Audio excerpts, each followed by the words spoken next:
In our fast-paced world, it's easy to get swept up in the currents that surround us. But we are the authors of our own life story, and we are infinitely capable of creating the change we want to see within us and beyond. Welcome to Shaping Freedom, a show where we explore and share practical ways to cultivate extraordinary life experiences. I'm your host, Lisane Basquiat. I'm a teacher, entrepreneur, and life strategist.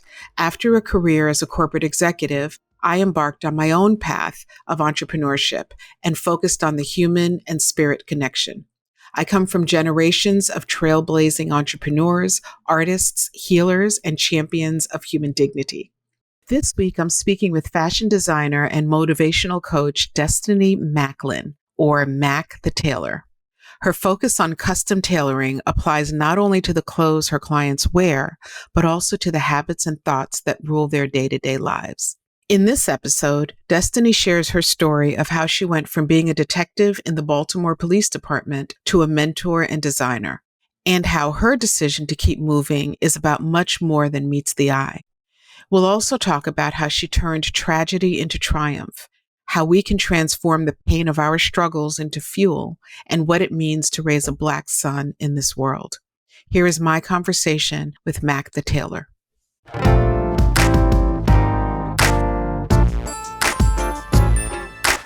Destinee, I'm so excited that you're here. Me too. Thank you. Me too. I have been looking forward to this conversation for a number of reasons, because I think there's so much that you and I can talk about. So I guess before we get into it, Destinee, I would love for you to introduce yourself to the audience, to the Shaping Freedom audience. Well, my name, as you've heard us say, is Destinee. I, as of last week, have become retired detective Destinee Macklin. Woo-woo. I saw that online. Good for you. Yes. Yeah. So excited. It's an exciting journey I've been on. Most in the social media world know me as Mack the Tailor. That has been my transition from first responder to fashion designer. So I needed a new pseudonym that fit what I'm getting into. I enjoy tailoring both clothing and mindset, so tailoring your lifestyle. So that's who I am. I am a retired detective turned fashion designer and women empowerment specialist and all those fun things in between. Yeah. So Yeah. And those are the reasons why I was really excited to speak with you. I think the thing that really resonates with me about your story is your movement. You know, I saw and read a few different articles about you, and I also saw you speaking, a couple of times in a couple of interviews and things. And the one thing that kept popping up for me as I was listening and reading was movement, and how you seem to be a person who has obviously had a fascinating life, and you have a fascinating story that I'd love to unpack a bit. Okay. But what I also see is this person who just you move, you keep things moving, you keep things, moving along, which I think is a very inspirational story and a very inspirational attribute for a person to have. And I'd love to, this is a very kind of relaxed conversation. Safe space. Yeah, safe space. And we'll just kind of go wherever the conversation kind of leads. And so that was kind of where I wanted to start, is this, does that resonate with you? And what does that look like for you? I'm excited. I'm elated, actually, that you bring that up, because I remember when I first received my diagnosis, after a quick precursor, how I've gotten here, being able to speak with such an amazing podcast host as yourself. I actually was struck by a vehicle as a detective while chasing an armed suspect in the city of Baltimore while on duty. It led to me being diagnosed 6 months later with a rare nerve disease that 1 in every 126,000 people get. And I remember being in the office, which you brought me there just now. I remember being in the doctor's office, thinking I'm going in there for an arm surgery date, and being told that I have this rare nerve disease. And the one thing he told me the most was, he said, You have to keep moving to beat this. So that's why you just took me there, because that's one of the main words that I constantly stress now, is that the more I move, the more I'm able in life. And that's able to design, able to mother, able to encourage, able to influence, able to live and not exist, is to move. That big word. So when you said that, it just took me shoot, right there back to, oh, we can't promise you how long you're going to walk. And I'm thinking, you don't know who I am. I'm going to Right. walk forever because I'm going to move, Yes. Yes. So Yes. yes, you Yeah. took me there. I like that. I love That's that. what I picked up. That's what I picked up. And I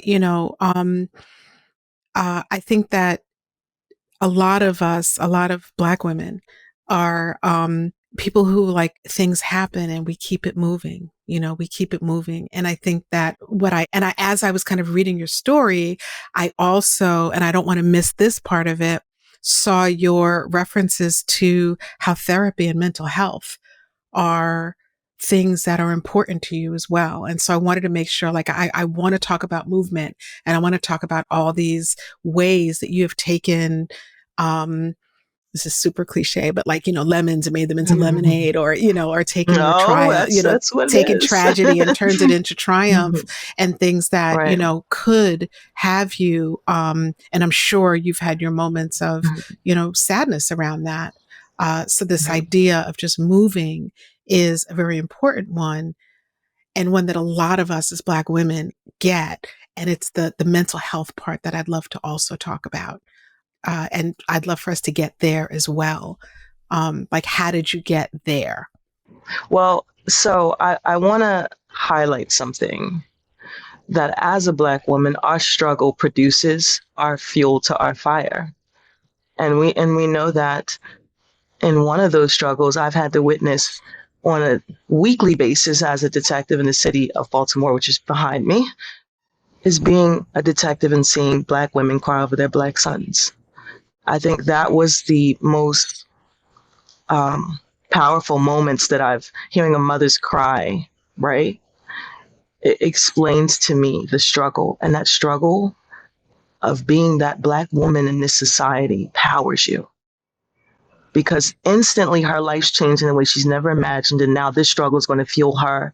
And so many of them become nonprofit organization owners. Like, our purposes are far beyond what we can see, but they revolve around our struggles and our mental health, because a lot of them are amplified from that. You understand what I'm saying? So seeing so many dark periods turn to light, including my own, has highlighted mental health in my life, and how imperative it is that we understand how impulsive moments can influence us. How our everyday thoughts, our perception, that's a big word for me, can influence our lifestyles and the things we say. I'm a big person on meditation, on affirmations. I journal. Everybody knows that follows me, and I'm consistent to it by putting it in my story. I journal daily because I want my grandchildren to be able to come back and see my struggles. No matter where I'm at in my life, there's always some sort of struggle. There's always some point of pivotal moment in my life that teaches me. And you know the saying, if each of us can teach one, then we could reach one, right? So if I got to take my life, and we have this big stigma in the Black community that if you get help, you're crazy. But I'm actually making a design behind this. And it's actually using your brother's font, which is funny, his words, that same old print and everything. But it's, if you get help, you're crazy, but it's backwards. You're crazy if you don't get help. Mm-hmm. And I want that on a shirt in bold print for everyone to see, that you're not crazy if you get help. You're crazy for not getting help because you're bottling yourself in your own captivity. Does that make Absolutely. sense? You know what I'm saying? Okay. I absolutely get what you're saying. I think I think that's part of the struggle for so many people, is that things happen, and, getting back to this movement thing, right? Things happen and people bottle it up and they keep it moving. So the way to keep it moving is like what you mentioned with the fuel, right? Fuel burns, right? Like, you take that fuel, you use that fuel to burn forward. And I think where people run into challenge, is when you take the things that have come in and you don't provide a way and a catalyst for releasing those things so that the fuel can kind of generate from, you can kind of generate cleaner, energy. Right. Yeah. Um, Yes. Yes. yeah. And so it's both things. It's the movement. It's like cleaning and the movement, releasing and moving. Um, I'm really glad you brought up the topic of mothers and sons, because when I first read your story, I saw it. It was just that one little, mothers and sons. And I thought, wow, this woman, is herself raising a Black son. And your Black son has, I'm assuming, I'm sorry, your son has witnessed his mother go through and triumph and witnessed his mother's resilience. And so I love a lot of what I've seen around the work that you've been doing to help, young Black men, and the work that you're doing to help yourself and to help Black women. And you kind of sit in this space of all these different identities that you represent. Not that you carry the burden of them, but you certainly represent them just as I do. That was like the one thing that was a little piece that really struck me. Like, as a woman raising a Black son, how has that been as you yourself are experiencing these different kind of pebbles or cobblestones along your path? Well, I think it's imperative that I start at one of the major points of my life of being Black anything, which is being a Black daughter. My father was the victim of homicide. He was shot and killed. I'm sorry, I did see By that. people he knew. It's okay. By people he knew. That's what influenced me to be the Black detective, right? That Black female detective. It was my way of getting myself some sort of justice. It gave me more, but at the beginning was just justice. And I think that has now created this narrative of being that important Black mom. Because I don't want to see my son in the same position I've had to see other mothers see their kid. Mm-hmm. You understand? So, and I always have to like take my emotions down some when I talk about these things, because I've seen a lot of very sad scenes. I've seen a lot of Black youth who I've had to say, go in the house. I've heard some things that some people are coming to after you, and they were deceased the next day. I've gotten calls and had to cry in bathroom stalls because I didn't want to be that Black female detective openly crying amongst men, a predominantly male field, and crying about a drug dealer dying in the streets. But it's not that. It's the fact that I've had conversations with this kid outside of maybe having to place him in jail for the night. It's been about his kids. It's been about his career. I've had them ask me to come to their graduations and not make them, so much of that I had to go home and turn off really fast and be that Black mom. And with that day, there's no script to being a detective and being a mom. Neither one.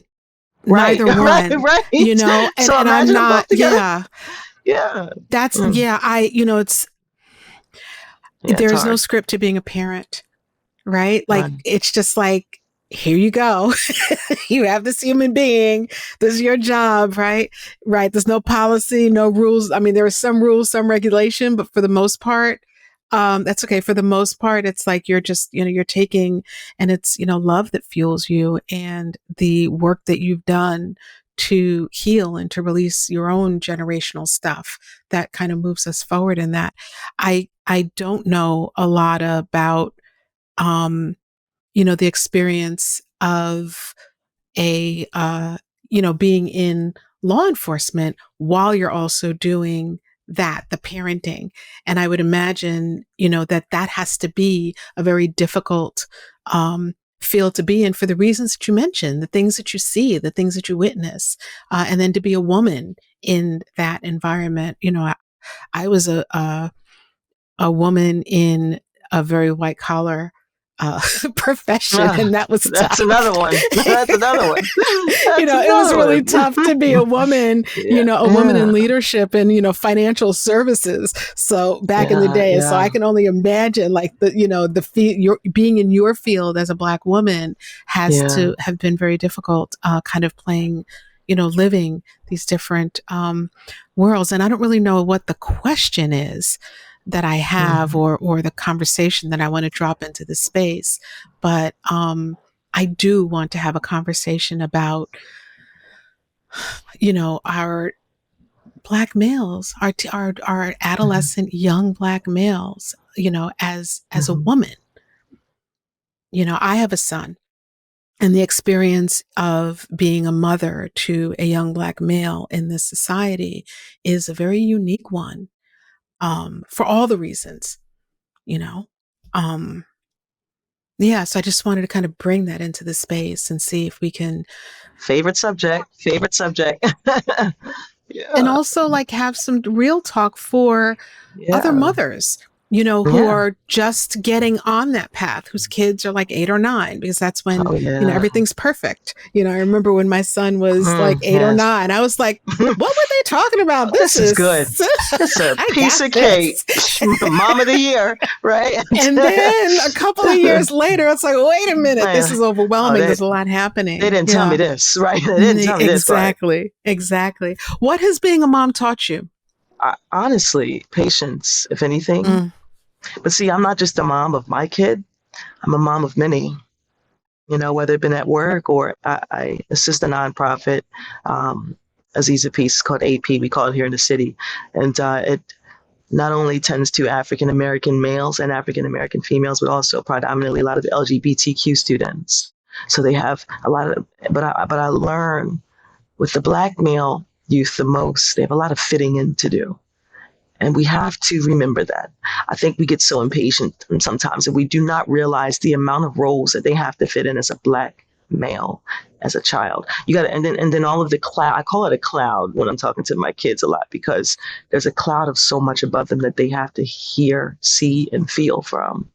Rap music, the clothing, what they're taught at school. They're not opening books and seeing a whole bunch of Black doctors from the early 1300s, 1400s. They're not seeing from the founding fathers. They're not seeing any of them Black. right.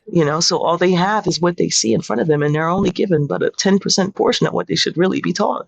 So if you're taught from the beginning that you're not much, all it's left up to is your parents. And some of us, it's a lot of single mothers out here too. There's not a father in the households, and then you have to almost be the male parent in the home too. There's a lot of embodying we have to do as a Black mother, and there's a lot of embodying they have to do as the Black male in one home, and that's a lot of work. That's a lot of work, and what happens is if we don't grasp them when they lose that nurturing, and this is what I've learned as a Black mother, and studying, and I do daily studying. I do a lot of studying. And I've learned, there's a guy on Dr. J I love to listen to on YouTube, but he said this: we lose them around that 4th grade period to that 8th grade period, because that nurturing they get in elementary school with that mom kind of figure as their teacher is gone. Now they're left with what they have at home and themselves. So that nurturing, that warmth, that, oh, how are you doing today, Jamar? How's school? That's gone. Now you're learning math and biology and science, and there's no coddling anymore. We lose them then if they don't have it at home. We lose them then if they don't feel that love and that nurturing still in a different form that equates to their age and their point and period in life. We lose them. And if we lose them at home, and if we lose them at school, we lose them to where? The streets. The only other thing they have, right? Exactly. And ultimately, that's where they find that nurturing. And that's what I keep telling people. That's where they feel comfortable now. I feel comfortable too if I was 7 and I wasn't eating at home and somebody came to me and said, all you got to do is sell this and you'll eat. You might get a new pair of shoes on top. And I have seen it. I have made kids do push-ups for bags because I didn't want to take them to jail and ruin their records. I can freely speak now. So Yeah. yes, Yes, ma'am. Yes, ma'am. I can freely speak. why do we refer to it as the streets? Why don't we refer to it as friends, like meeting, like falling in with friends that, or finding people who are going to help them to kind of fill something that they feel is missing? Why do we refer to it in our community as the streets? You know why? And especially, and again, I And have that's a rhetorical question that we could talk about. I don't want to put all that, I'm not like trying to put it all on you. No, but you know what I feel like though, because I also feel like I have so many views. And I used to have to tell Yeah. people that all the time when it came to Yeah. police things too. I see so much that the normal person doesn't see. And what I would refer to as a friend would be someone that doesn't fill a void, but gives me another void or gives me another problem while solving another. You know what I mean? For instance, hey, I'm going to love on you, but I'm also going to teach you something that's going to put you away and take your liberty away. I don't want that. That's not a friend to me, but they don't know the difference. Well, that's what I'm saying. And I think like we refer to it in our community. It's like, I don't want to lose you to the streets, but I want to understand. I guess what I'm focused on is like, what does that actually mean? Like if I'm a 12, 13, 14-year-old and someone were to say to me, I don't want to lose you to the streets. Like, how do we? I think I got it.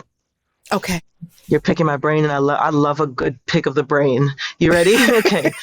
Okay. So here, this is the only thing I can come up with. Okay. In our home, it is our home, right? That's right. It's underneath our roof. That's safety. That's security. Right. Anything external of the home is of the street. Because when you leave my home, you hit the curtilage, you hit the street. Once you're beyond my home, beyond the curtilage, you are now in the street. So if I lose you to anything beyond the curtilage of my home, I have lost you to the streets. That's the best way I could do it. I like that, Destinee. I like that. Yeah, in the police department, we always say, watch what you do on someone's property, because when you hit that curtilage, you are part of their home. So that's what I started hearing when you were talking to me. That curtilage, that curb, when you're hitting that sidewalk, that's their home. That is their grass that they keep green, But imagine your son leaving that curtilage and then getting hurt. They got hurt on the street. It's interesting. I talk a lot about boundaries, right? And I use the analogy of, boundary is like what happens outside. Like imagine once you come into your home, you take off your shoes, if that's what you do, you walk through, that is the boundary of your home.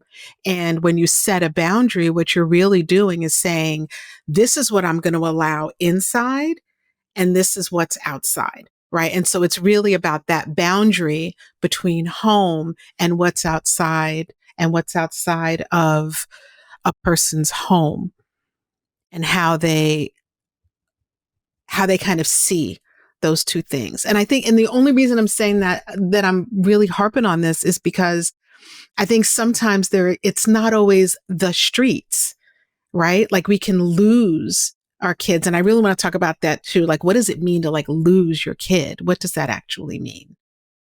I think when it's like, and it's funny because I want to revert right quick back to something you said. I used to tell my son all the time, if I don't do it here, they're going to do it out there. That's something that I say to him vocally and loudly when I'm teaching him, because some of our parents would say to us, if I don't beat you, the cops will. I know some of us have heard that, but I think your mother would rather beat you in her home. And when I say beat you, I'm not meaning physically with a belt. I'm meaning discipline in some way. Discipline you. Right. Yeah. She'd rather do it in her home because it's a safe place. She knows you're underneath her roof. If you go outside that roof, you hit that curtilage in that street, she don't know how you're getting beat anymore. And she doesn't know what lessons you're learning from those beatings. That's where home is. That's where that. What did you just? The question you just asked me was when do we lose them? I feel like when it's beyond the realm. When it's beyond the realm of what I feel I can do anymore, I lost my son. And what I mean that is if I can't. If I feel like my words are helpless, my actions are helpless, my prayers are helpless, I have lost my son. If my prayers ain't even reaching you anymore, I have lost you. And I'm afraid that there is nothing in my power as your Black mother, as a praying Black woman, as a Black detective that can talk to these people. What can I do for you? I'm lost you, and I'm so afraid of not finding what I can do to help you. And I think that's what the mother says when she thinks she's lost you. She's beyond the realm of being able to help you. She feels like she has exhausted all ways of saving her son or her child in general at this point. And you know what that brings up for me is, I'm loving this conversation, by the way. I really am, because I don't get to have this conversation publicly, in this way. Yes. So this is, thank you. Thank you so much. Thank you. What I'm thinking about is that loss. Sometimes what I've experienced is what we refer to as a loss, or that we've lost our kid. Sometimes it's really the breakdown in the relationship.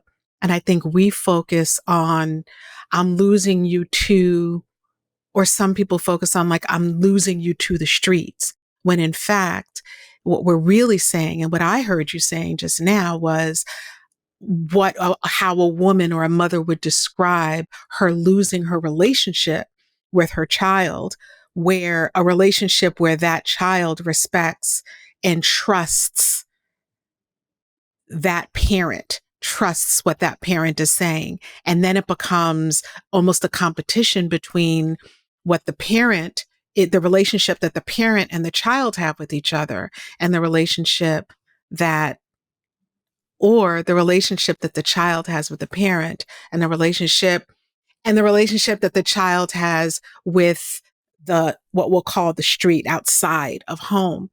And I think that sometimes we focus so much on that, like us or them, that we lose sight of the fact that it really is you and me.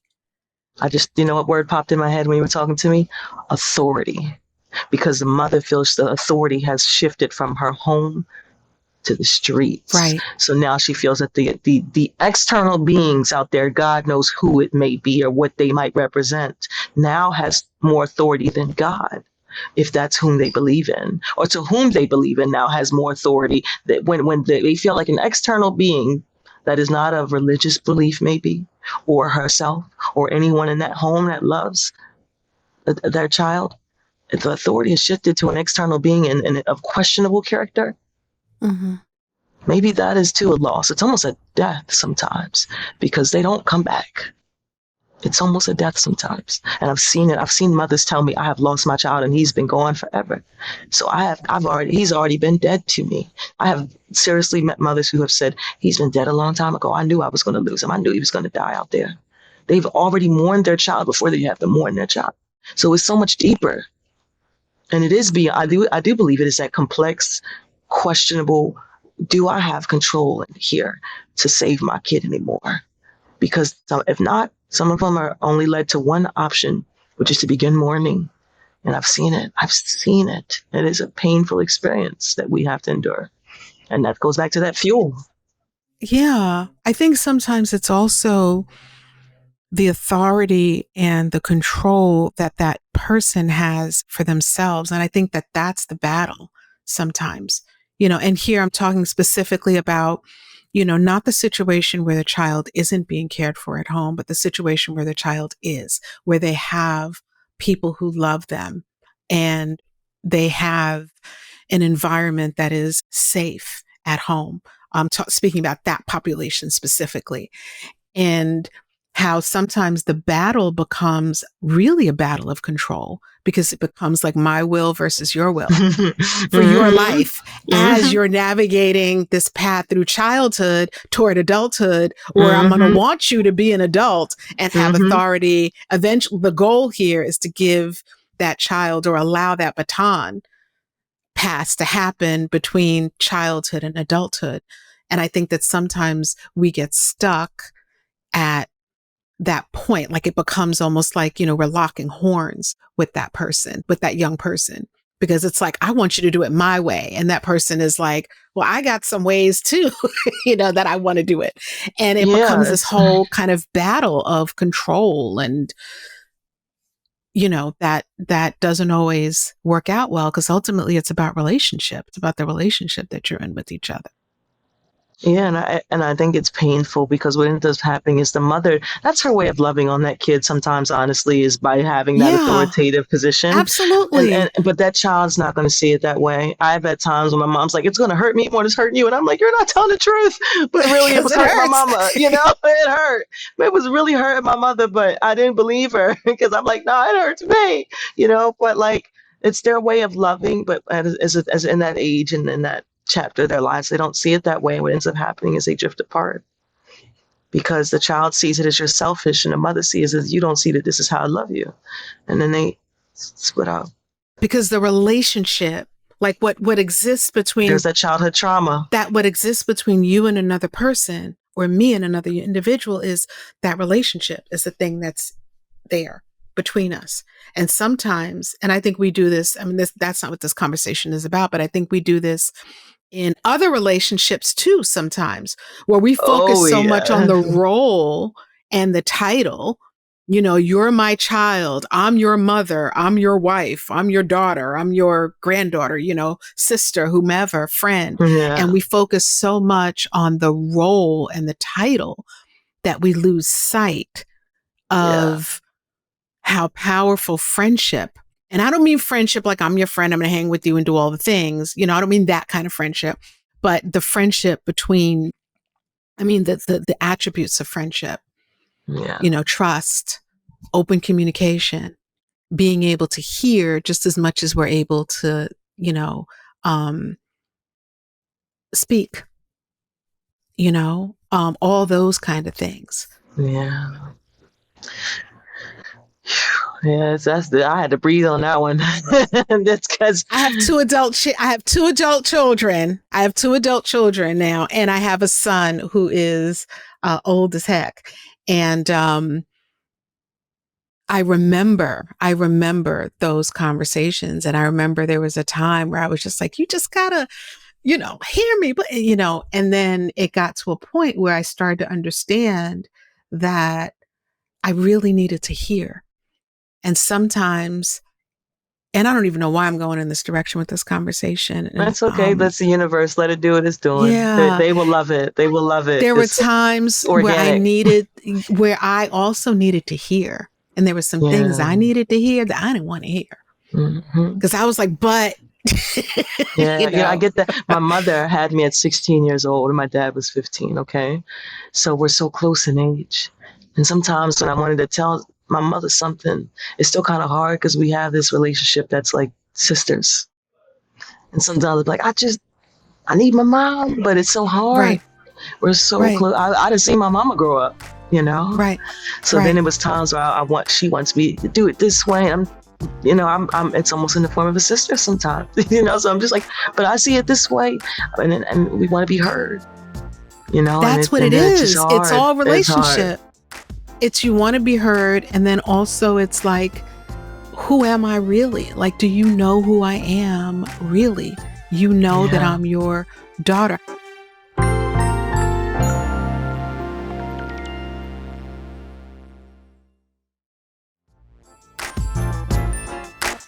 I had my son when I was 18 years old. Mine at 19. Yeah, I had my son when I was 18 years old. And it wasn't expected. You know, that wasn't the path that was expected, but that's what happened.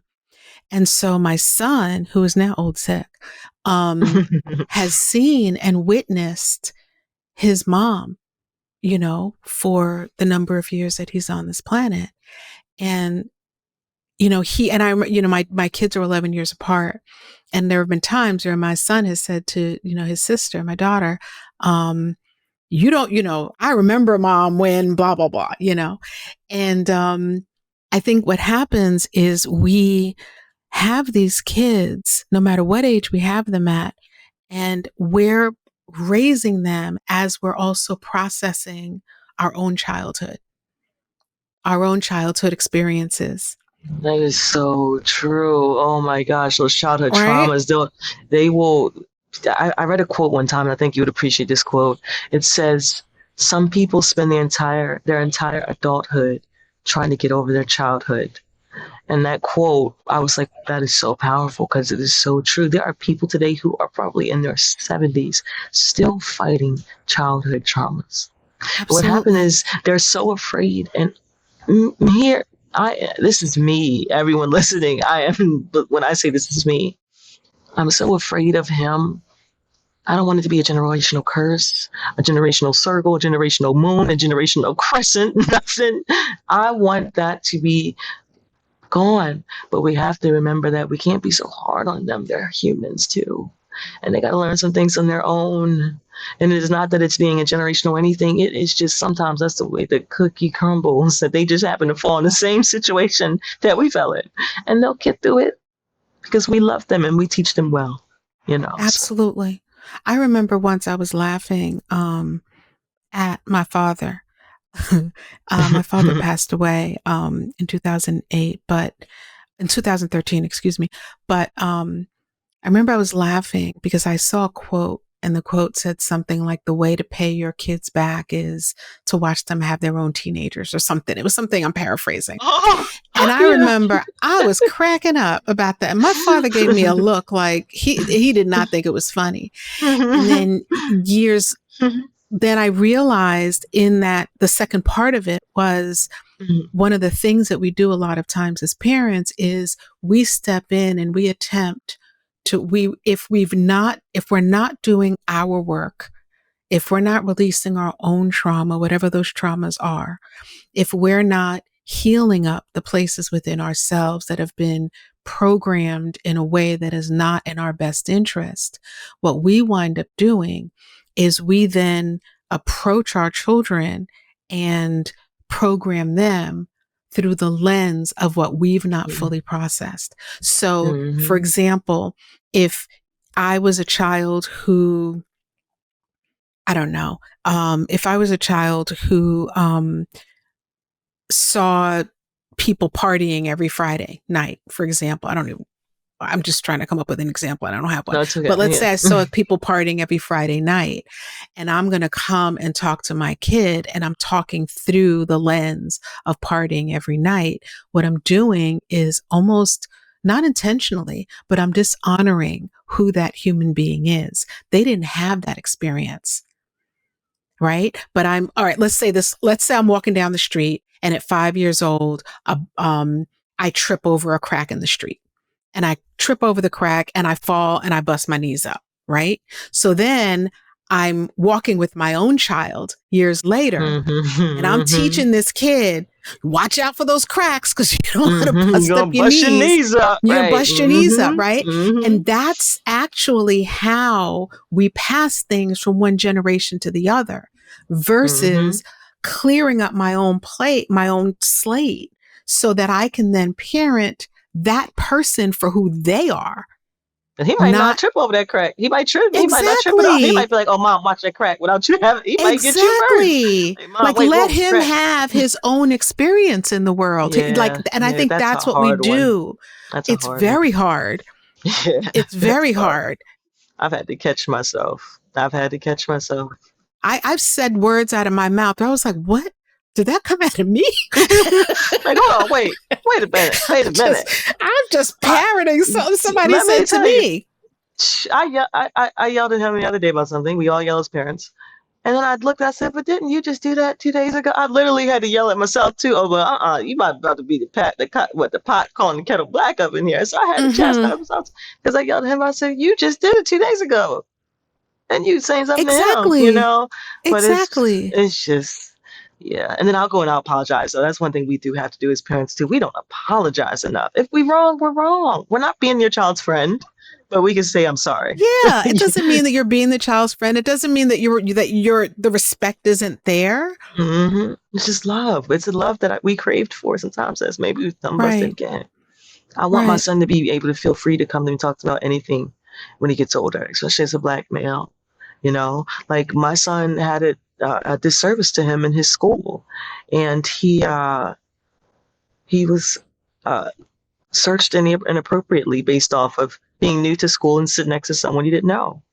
And that person had to be a questionable character. He was new to the school. He didn't know him. He was the same skin color. The only one with the same skin color in the table. What you think you're going to do? Brand new. And he felt free. I told him, if you ever feel like something is done to you unjustly, or you feel uncomfortable, or you feel violated, you call my phone. And you know what he did? He called me in the hallway and said, "Mommy, something happened to me and it didn't feel right." And he was in 6th grade. That's trust. Exactly. But that comes from those nights where I have said, "I'm sorry" to him. And he's always felt like she does things, she tells me things because she loves me. And when she's wrong, she says she's wrong. When she wants to protect me, she's only telling me things when she wants to protect me. And I could have been hard on him, or one of those parents that tell your Black son not to cry, because that's something that is a big stigma in our community, not allowing our Black men to feel. He felt like he was violated. And I wanted him to know that if you feel that, you call me. But half the time we teach our kids not to feel out here, you know? And if I did those kind of things and never apologized, he would have never picked that phone up and said, Mom, they search me when they're not supposed to because the color of my skin. That's relationship. That's the building of trust. And Yes. you have to be able to hear. And I Mm-hmm. think that's, parents, we work so hard and we Mm-hmm. love so hard. And it's really important also that we remember how hard we work and don't lose that in a moment where we feel defensive. You know, if you're telling, we have to create safe space for our Yeah. children, and they have to be safe someplace. And Yeah. the world is a big, beautiful place. And it's also an effed up place. And it's Ugly also a place. crazy place and an Right. ugly place. Like there's a lot Yeah. happening out there. Well, it's a lot of words too. Yeah. Right. And I'm not Mm-hmm. saying that it's like horrible out there and beautiful in here. What I am saying though is that there has to be a place where our children feel safe. And that has to start within themselves. And the only way that you're going to feel safe and love within yourself is if you have an environment that nurtures that self safety, that trust in yourself, that value in yourself. Knowing that your voice counts, your feelings matter, your opinions matter. It doesn't mean that you have lost the reins on your kid. It just means that you're allowing this human being to fully form as a human being. That you took me back again. It's like certain things you say, they take me to points in my life. That's just how my mind works. I've been through so much. So certain moments will maybe somewhere and I'll come back. It's like time traveling. And when you were just talking to me about that, it reminds me of that whole feeling safe here. Because if you don't feel safe here, where will you feel safe? And I remember so as a narcotics investigator, we have what's called confidential informants. When those confidential informants get in the car with you, it is probably one of the most unsecure, the most dangerous times you'll have as an officer, because they can get in that car and take your life instantly, and no one can do anything about it because it's just you two. Because they won't get in the car with anyone else because they don't trust anyone. It's a very, very secure type of, they trust you, you trust them, and that's all that's there. They get in that car, you got a whole thing, got nothing on them. Because searching them is almost like a distrust. Got to do something quick and swift, right? So, but when I would talk to them for a minute, because you don't just send them on their way, you have conversations because you want to build that trust with them so they trust you now. They would talk to me about their kids, about holidays, and it was almost for a second where I would feel sorry for them because they almost felt lost to me because they talked about things they would like to do, things they would love to study. And I thought, well, where did it go wrong? And how lost do you feel when you're in a room with all these different races who are doing something that you dream of doing? How lost are you? Because maybe at a point in their life, they did not feel safe with someone that they lived with. Most of these people are raised by their grandparents, and I'm not even going to get to that. They're not even raised by their parents because their parents are incarcerated. They're raised by their grandparents. They're so lost when it might have took 5 minutes of feeling safe that they wanted, where they wouldn't have been lost. You know how many times I've listened to jail calls and they have told their mothers, he said, I'm not blaming you, Mom. I heard this verbatim on a jail call before. I'm not blaming you, Mom. But I feel like if I had you a little bit more, I might not have went down the path that I did. So he did not solely blame her for him being what he was, but he did say, Mom, I kind of needed you more. Yeah. And having to listen to that as a Black mom on the phone, it tore at me. Yeah. It tore at me because I feel like there it goes. That was that circuit break. Now I'm going to shoot. Now I'm going to kill. Now I'm going to rob because this is the only place that I feel safe. Mm-hmm. It's so sad. It's so sad. So it's imperative for us to do this. It is. It is. And I think part of it also is there's a lot on the shoulders of Black mothers. I think there's a lot of expectation. There's a lot of, a lot of responsibility. And that is a shared responsibility, whether we choose to allow the other person to take that responsibility or whether that person chooses to take the responsibility. And now I'm talking about the other parent.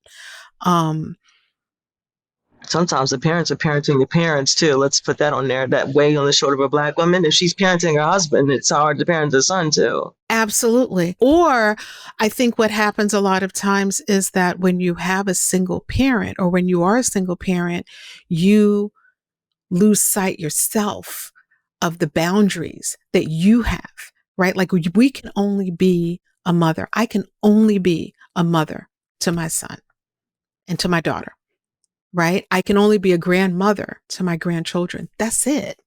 I can be the best mother and grandmother that I can possibly be. But I think so many of us are confused, and we're taking on so much burden. And that's why we're so tired, because we're like, I can do this myself. I got it. I can be a mama and a daddy. You can't. You can be a mother. You cannot be a daddy. You can be a disciplinarian. You can ensure that that there's authority in the home, and that there are boundaries, and that there's discipline, and that there's love and all of that. But you cannot be a father. You cannot. You can't. That's not how this works. That's not the way this Yeah, whole thing no, works. I get it. We have to express that a lot, and I mean, in different worlds and different sexual orientations and things of that nature. Yeah, When you're raising a male and there's two women in the household, we are not men. Don't plan to be right. one. It's different. You Right. know, so, whew. Right. And I get it. it's hard enough. It's tough enough. It's a challenging enough role. I brought that up just to kind of, as a message for Black women, to just be a little softer on ourselves, you Yes. know, so Hmm. that we can really show up for all these different roles that we have, just to be a little softer, and to give ourselves a break. And that'll be the generational wealth we pass, because then our children will be a little softer on themselves. Absolutely. And it's not just, wow, so glad you said that, because it's not just the financial wealth. It's the true generational wealth that we pass is the emotional and mental wealth that we Yes, bestow yes, upon our children and upon the people absolutely. that are around us. That's Exactly. really the wealth. That's the thing. Um, Yes. I have a couple of questions for you. I know I could talk to you forever. This is so good. Um, a couple of things I wanted to ask you about. Early in the conversation, you mentioned the word coddling our children. And I hear that word a lot, and I'd love for you to describe what you mean by that. Okay, so the way I would look at it is, if my son was to walk past a cactus and I can take half that thing off that would prick his behind, I'm coddling him. I like my son to get Okay. the full prick. You understand? Because that Okay. full prick is going to teach him to not go near that cactus no more. But if he's like, oh, that wasn't Okay. too bad, he might touch that cactus again. No, we don't do that. We want all the cactus. So I don't want to. Okay. I don't want to coddle him. I want to protect you, but you also have to learn your lessons. I gotta let you feel the force of the world. That's what I mean. Okay. We prevent them from the forest, and we're not preparing them for the true world they're going to face. Allowing this human being to to experience the consequences of their choices, so that they can learn how to make better choices, which is very different from loving him or them, and caring for them and nurturing and creating a safe Right. environment. Those are two Not a coddle different things. swaddle. Yeah, not a coddle Got swaddle, it. like I as a like kid. Like, that. not the coddle Okay. swaddle. I Yeah, understand. but Okay. yeah. Okay. Thank you for clarifying. Because a lot of I got times it's you. like, oh, you're just coddling him. And it's like, no, Mhm. you're loving. And that's different. That's different from, okay. Got it. Got it. Got it. Yeah. Tell me about behind the scenes. I'd love for you to share, something about that project with this audience. Sure. So behind the scenes was something that I had started a while ago after I found out about my disease, because when I learned that I wasn't going to be able to be a detective anymore for the city of Baltimore, it hurt me that I wasn't going to be able to be an asset in my eyes to the city anymore in a sort of a physical form of coming there and dedicating myself to the city for 8 hours and then coming home and feeling like I made a change that day. So I said, well, maybe I can go there and teach Black men, maybe I can be a portion. If I can't be out there and do it physically and fight crime and solve cases, maybe I could try to be the preventive measure to not allow the cases to occur. Mm-hmm. But one of the cases I also wanted to tackle was in-person shootings with police in custody deaths as well. Being shot by police. I think that's something that we can't say doesn't exist, because I don't want to turn a blind eye to the truths of the matter, because then what am I here for? I wanted to teach Black men what it's like to be felt, touched on by police justly, unjustly, interacting with police in a just manner, unjustly.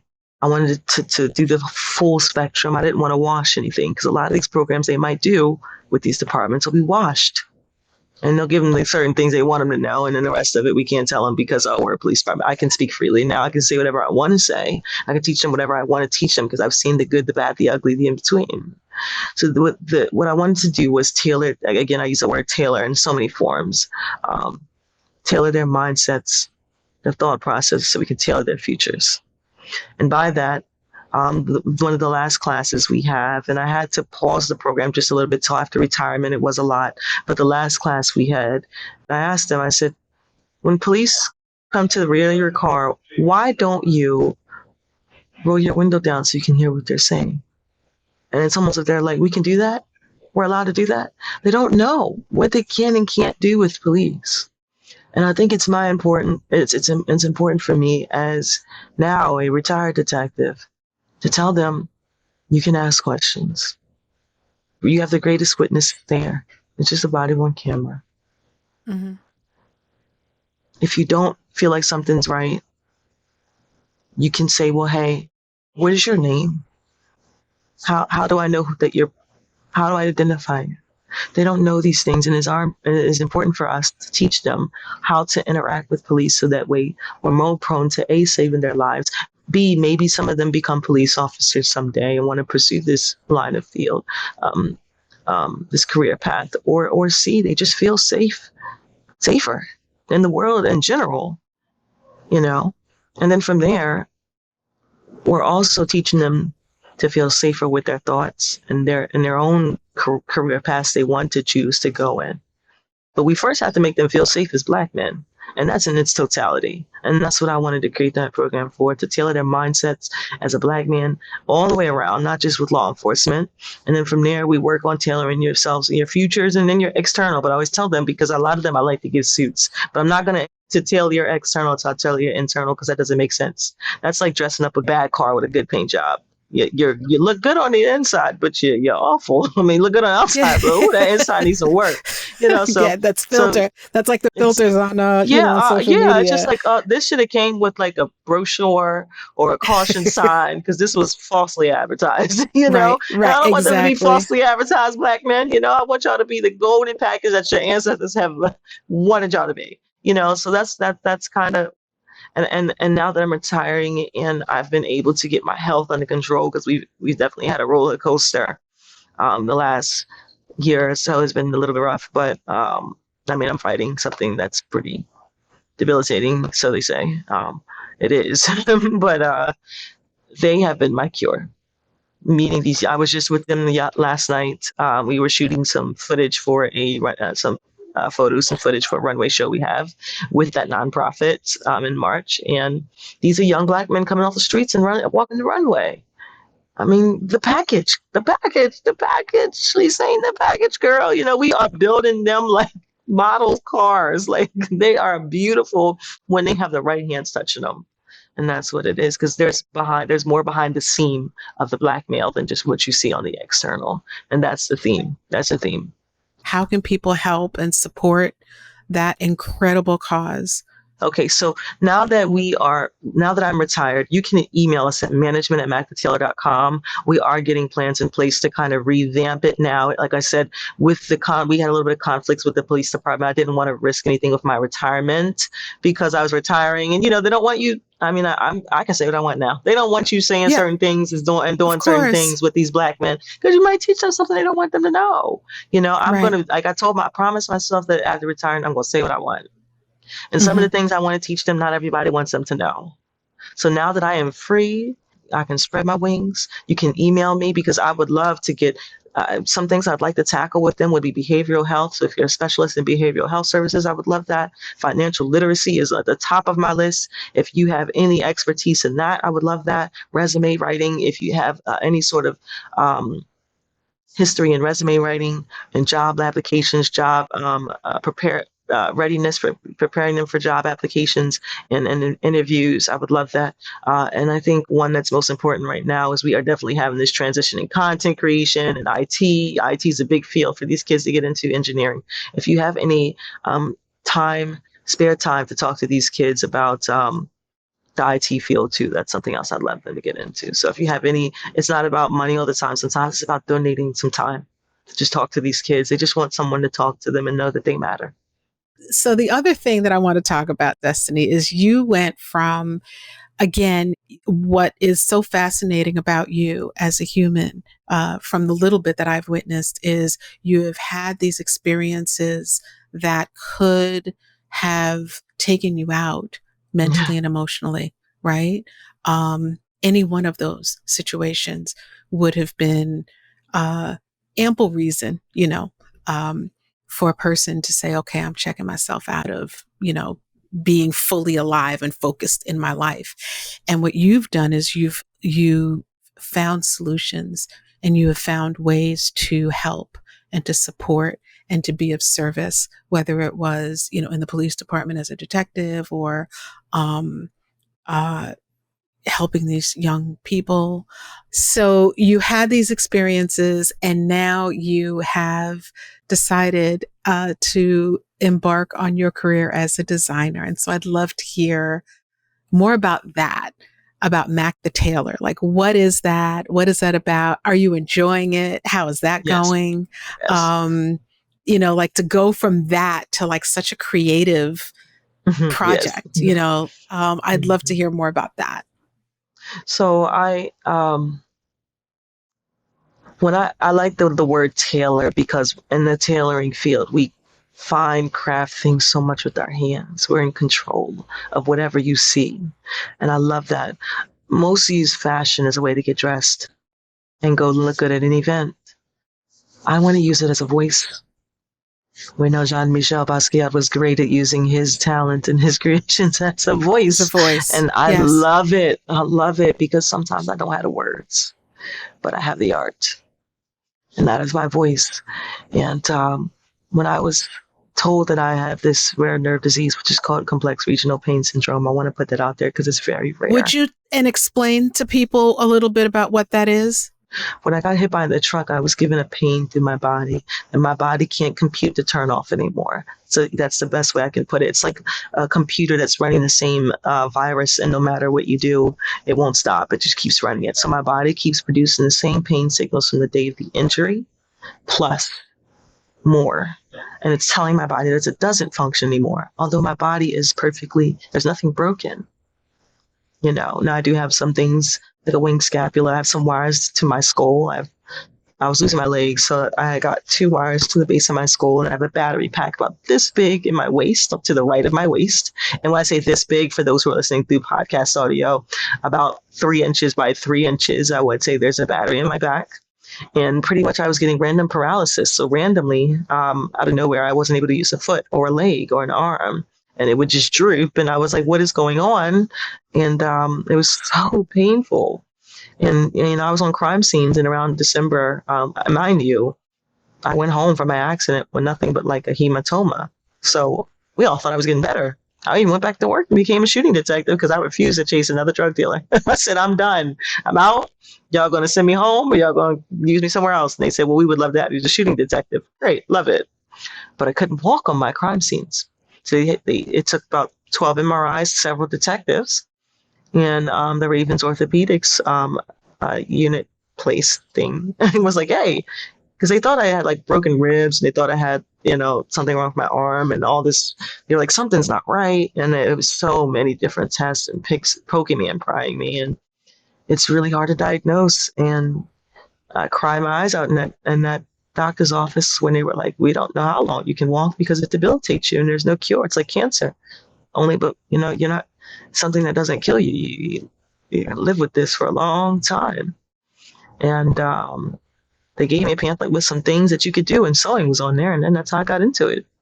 I started sewing and I got really good at it. Come to find out, my grandmother was sewing London fog trench coats as a little girl. I didn't know that. So I'm Wow. sewing and I got really good at it. Yeah, that's how I figured it out. So I just want to give a huge shout out to Mimi G and Norris. They are the only minorities in Joanne's patterns right now. That's whose patterns I was grabbing left and right. We know each other now. They're like family. So imagine buying these patterns and they're becoming family. And all Wow. off the strength of what I thought was a despair, which wasn't. It Mm. was literally the seeds that God was planting for me to grow. And this was in the midst of fighting the police department for treating me so unfairly because you can't see my disease. So the same Mm-hmm. place that I've nearly lost my life for didn't appreciate me afterwards. It was just like, thanks. Thanks for doing so much for us. And that was it. Leaving me retired with not even enough. Like I'm making my own self okay right now, Mm-hmm. not because of them. We're okay because of my tribe and my mind and my God, but not because of the police department. So my art is my voice now, because now I can tell my story. Now I can tell that no matter what happens to you, not no matter what this job does to you, no matter what you've done for them and how they treat you, that you are in control of your destiny, and that That's sometimes right. my mother said, God knocked you off your feet because your purpose was far more larger than this, than solving murders or shootings. And I know that is a big thing to do, but I get so much more of a value by talking to people are coming on social media and telling me how much I'm helping them. And it's through my fashion, because I use it to teach about Black history. I use it to to teach about what someone might have wore during a historic moment. I write, like, one of the part of my Jean-Michel Basquiat Hamas collection, which I'm probably sure we'll get to. One of them says, never apologize for being a beeping woman, a powerful woman. A powerful woman. Never apologize for that. One of them is they all just are so self-expressive, and so many people these days don't have the words. They don't have the voice. They don't know how to say, I'm an amazing person. And some of them don't know how to. They feel like, I can't dress, but I have that flavor inside. So I wanted to use my fashion to speak for so many people.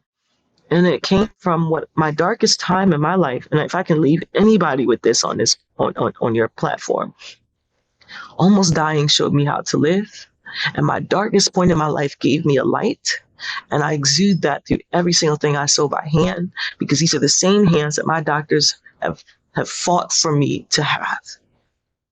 And that's why I will never stop sewing. I will never stop designing. I'm in LA Fashion Week in a few weeks, Good representing for so you. much, representing so much. Wow. So yes, yes, yes. God is amazing. We are amazing. We are triumphant. We absolutely are. Something I often say, and that's the quality of your life is worth fighting for. And you, I'm so happy that we had the opportunity to have this conversation, Yes. because I think you are such an inspiration and a powerful human and a powerful woman and loving mother and human who is of service, and who is really here looking for ways to help. This podcast is about ordinary people who do extraordinary things, doing extraordinary things, and Amen. that's what's happening. That's what you're doing, Destinee, and I'm so I'm virtually happy. hugging you. Can you feel it? I'm virtually Yes, hugging you. ma'am. Yes, ma'am. And you're getting it back. I'm really Yeah, yeah. so happy for you. So happy Yes. for you. So if you fit into resume writing, financial literacy, content creation, behavioral health, mental health, anything that you believe, whether it was mentioned or not, that would be of service to young Black men, reach out. Management at mackthetailor.com. So please, please, please reach out to share that. And then you're going to be in LA Fashion Week in a couple of weeks. Yes. That's Yes. badass. Good for you. Good for Yes. you. Yes. Nice. So And your excited. line is Mack the Tailor? Is that how people can find you? So I'm so glad that you're giving me this platform, because it's a major announcement that I have kind of put on my Instagram and my other platforms. Mack the Tailor has to become a separate entity now, because there are some people who just need that one-on-one with me, and they're just not ready for fashion yet, but they need Got what it. they need, that power to that pain to purpose talk. So Mack Mm-hmm. the Tailor, that Instagram will solely now be focused on more so tailoring your life and your Ooh. lifestyle. And then Mm-hmm. Devarcier, which is my brand, which is my father's name when he was 16 as a musician. God rest his soul, my father lost his life at 26. So that's not long of a time here. But I feel like having his name in suits and custom wear, he's immortal, because he's living in a lot of closets now, and they see his name every time they put his clothing on. My father's name is seen. So that gives him a fingerprint, a blueprint. So Devarcier, Devarcia, is my Instagram, but that's his name, and it's beautiful. And I think it graces clothing tags. When I tell you, it looks good. The logo, it just screams my dad and who he was. It exudes his luxury feel. He was a dressing guy, and I think it's flowed through the DNA, I must say. So we love to dress, yeah, all of his kids. So Devarcier you'll feel fashion, and then of course behind the scenes is it's behind the scenes X, and the X is, if we know about Malcolm X, the X stood for all of those past ways that you had that you want to free yourself from. It also is another way you put your X behind your name, and it frees you from your past. So I've done a lot of research. I'm a smart cookie. Especially my Black history. I did lay in bed one time and watch your brother's movie for 3 hours on YouTube. It was a long movie, but it was good.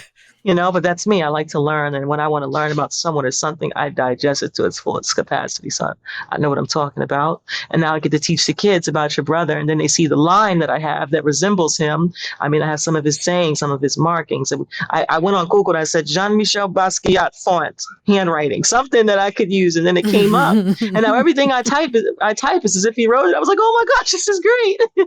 So I'm like, this is amazing. Yeah. So, I just want us to embody everything we are, say, and want to be. And me being on LA Fashion Week, putting my stuff down on the runway in the same room that Beyonce's performed that's some Black woman magic right there. Okay, that is definite Black woman magic. Coming from crime scenes, this is great. Okay, this is great. All right, so I'm happy, and this is a pleasure. Oh man. I'm not wearing a hat, but I am tipping my virtual hat to That's you. It looks good on you, girl. Look good on you, girl. Destinee, good for you. And it's so interesting. You have a name that seems to really coincide with the life that you're living. This amazing, amazing story that you are authoring every single day. Thank you. Thank you. I know that there is, there are gems and there's important information and support and inspiration that has come out of this conversation for people. So thank you for sharing this space with me. And, I look forward to talking more. Thank you so much. If anyone else just wants this moment with, I'm sure either one of us, DM me. It's just Mack the Tailor. I try to get through my DMs as much as I can in the mornings and just be there for you, because I needed people so much in my time, and I could be there for you. So just DM me or follow me, and I'm posting inspirational stuff every day now. So, yeah. Thank you. Thank you, Destinee. Hugging you, girl. Hugging you. Much love.